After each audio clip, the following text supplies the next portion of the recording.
검찰이 즉시 항고를 하지 않고 윤 대통령을 석방한 건 어떤 배경이 있었는지, 또 앞으로 본격화할 재판에는 어떤 영향이 있을지 취재 기자와 짚어보겠습니다.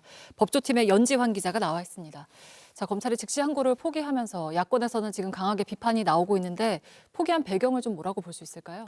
네, 검찰은 이 위헌성에 주목을 했습니다. 네. 재판 중인 피고인을 석방하는 경우는 세 가지죠. 보석과 구속 정지 그리고 구속 취소가 있는데요. 이 앞에 두 가지 보석과 구속 정지의 경우에는 각각 1993년과 2012년에 이미 위헌 판단을 받았습니다. 네. 구속 취소는 워낙 사례가 없다 보니 즉시 항고에 대한 법 조항이 살아 있었던 겁니다.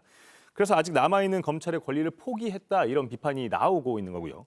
다만 즉시 항고를 한다 해도 윤 대통령 측은 계속해서 구금의 위헌성 문제를 제기할 것이고 만약에 헌법재판소에 위헌 법률 심판 등을 제기해서 위헌이 나올 경우에 재판에 미칠 부정적인 영향까지 고려한 것으로 보입니다. 네, 결국에 불구속이 되더라도 본 재판의 공소 유지를 하는데 주력하겠다 이렇게 좀 볼 수 있을까요?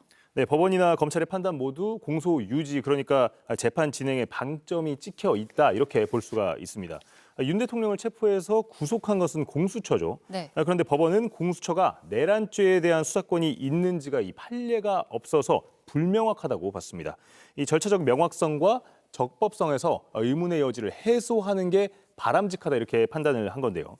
이 검찰도 구속 취소와 관련해서 본안 재판부에 이 적극적으로 의견을 개진하겠다고 밝혔지만 네. 공수처의 수사권 언급은 따로 하지 않았습니다. 앞으로 본격적으로 진행될 윤 대통령의 이 형사 재판에서 이 절차적인 빌미를 주지 않겠다는 뜻으로 풀이가 됩니다. 네, 어쨌든 앞으로 윤 대통령은 불구속 상태로 재판을 받게 될 텐데 우려되는 점은 없습니까? 네, 풀려난 윤 대통령은 이 탄핵 심판 선고를 앞두고 여론전에 더 적극적으로 나설 가능성이 있고요. 또 다른 하나는 공범들에 대한 영향력입니다.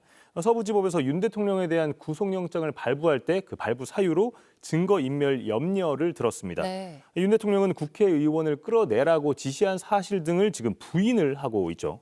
보석에는 증인 접촉 금지 등 일정한 조건이 있는데요. 윤 대통령의 경우에는 아예 구속 취소가 되어버려서 석방 조건이 없습니다. 이 때문에 윤 대통령이 내놓는 메시지 등이 공범이나 재판에 나올 증인들에게 영향력을 미칠 가능성도 더 커질 수가 있는 겁니다. 네, 잘 들었습니다. 법조팀의 연지환 기자와 함께 짚어봤습니다.